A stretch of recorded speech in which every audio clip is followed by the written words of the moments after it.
Under-19 ప్రపంచ కప్లో భారత యంగ్ టీం దుమ్ము రేపింది. రికార్డు స్థాయి చేజింగ్తో ఫైనల్లోకి దూసుకెళ్లింది.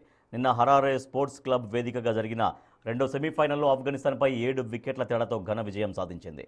ఓపెనర్ ఆరోన్ జార్జ్ 115 పరుగుల అద్భుతమైన సెంచరీతో చెలరేగగా, విధ్వంసకర హాఫ్ సెంచరీలతో వైభవ్ సూర్యవంశీ, కెప్టెన్ ఆయుష్ మాత్రే జట్టు విజయంలో కీ రోల్ ప్లే చేశారు. రేపు ఇదే వేదికపై జరగనున్న ఫైనల్లో భారత్, ఇంగ్లాండ్ తలపడనున్నాయి. ఆఫ్ఘనిస్తాన్ నిర్దేశించిన 311 పరుగుల భారీ లక్ష్యాన్ని భారత్ కేవలం 41.1 ఓవర్లలో 3 వికెట్లు మాత్రమే కోల్పోయి ఛేదించింది. ఈ టోర్నీలో ఇప్పటివరకు పెద్దగా రాణించని ఆరోన్ జార్జ్ కీలకమైన సెమీస్లో బాధ్యతాయుతమైన ఇన్నింగ్స్ ఆడాడు. 104 బంతుల్లో 15 ఫోర్లు, 2 సిక్సర్లతో 115 పరుగులు చేసి జట్టు విజయాన్ని ఖాయం చేశాడు. మరో ఓపెనర్ వైభవ్ సూర్యవంశీ 33 బంతుల్లో 68 పరుగుల మెరుపు ఇన్నింగ్స్తో శుభారంభం అందించాడు. ఫీల్డర్లు 2 సార్లు క్యాచ్లు జార విడిచిన అవకాశాన్ని సూర్యవంశీ చక్కగా సద్వినియోగం చేసుకున్నాడు. అనంతరం కెప్టెన్ ఆయుష్ మాత్రే కూడా 39 బంతుల్లో 62 పరుగులతో వేగంగా ఆడి స్కోరు బోర్డును పరుగులు పెట్టించాడు.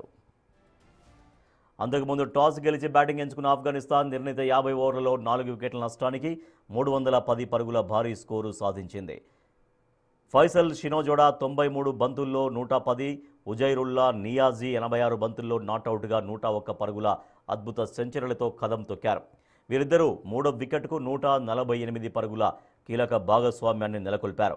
భారత బౌలర్లలో దీపేష్ దేవేంద్రన్, కనిష్క్ చౌహాన్ చెరో 2 వికెట్లు తీసినప్పటికీ మిగతా బౌలర్లు భారీగా పరుగులు సమర్పించుకున్నారు. ఈ విజయంతో భారత్ 10వ అండర్-19 ప్రపంచ కప్ ఫైనల్కు అర్హత సాధించగా వరుసగా 6వ తుది పోరుకు చేరింది.